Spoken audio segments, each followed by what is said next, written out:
حضرت عبداللہ بن عباس رضی اللہ تعالیٰ عنہ ایک دفعہ جو ہے وہ بیٹھے ہوئے تھے اعتکاف کی حالت میں ایک شخص آ گیا کہ میرا قرض دار ہے جو ہے نا وہ مجھے قرض نہیں دیتا، وہ پیسے نہیں لوٹا رہا، مجھے بار بار جو ہے نا وہ نہیں میں نے قرض دینا ہے، وہ مجھے تنگ کر رہا ہے، تو مجھے جو ہے نا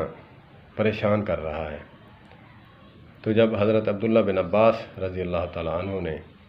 علیہ الصلاۃ والسلام انہوں نے یہ بات سنی تو انہوں نے کپڑا لپیٹا اور اس کے ساتھ چل دیے۔ جب باہر قدم رکھا کہا حضرت فدا کا ابی و امی، آپ پر میرے ماں باپ قربان ہوں، آپ تو اعتکاف میں ہیں۔ کہا کہ میرے نبی مکرم صلی اللہ تبارک و تعالیٰ علیہ وآلہ وسلم کا فرمان ہے، عالی شان ہے کہ کسی کے کام کے لیے جانا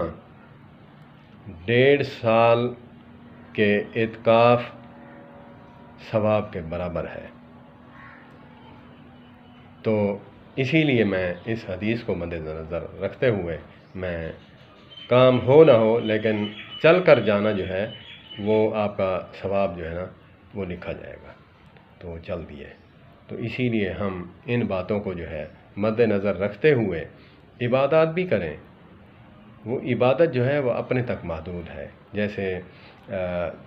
تبلیغ کے حضرات کہتے ہیں نا کہ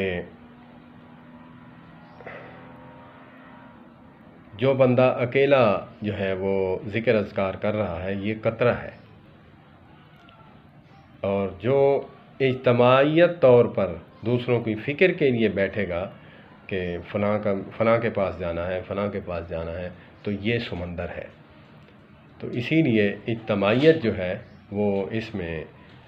آتا ہے کہ جو بندہ نماز پڑھتا ہے وہ اپنے لیے پڑھتا ہے، اور وضو بھی کرتا ہے وہ اپنے منہ پیر صاف کرتا ہے۔ تو یہ جو زیادہ جو اللہ کو خوشی ہوتی ہے، اللہ پاک جو ہے فرشتوں کے سامنے جو ہے نا بنی آدم کی تعریف فرماتے ہیں کہ یہ میرا بندہ خود تو بھوکا بیٹھا ہے یا پھر نارمل پیسے رکھتا ہے، کم آمدنی ہے، لیکن دوسروں کا خیال بہت رکھتا ہے۔ تو اسی لیے جو ہے آپ ان باتوں کا خیال کریں، ہم اپنے آپ کو ہر وقت تیار رکھیں کہ جو آنے والا سائل ہے یہی وقت میرے اوپر بھی آ سکتا ہے۔ اللہ پاک مجھے اور آپ کو عمل کی توفیق عطا فرمائے۔ والسلام علیکم ورحمۃ اللہ۔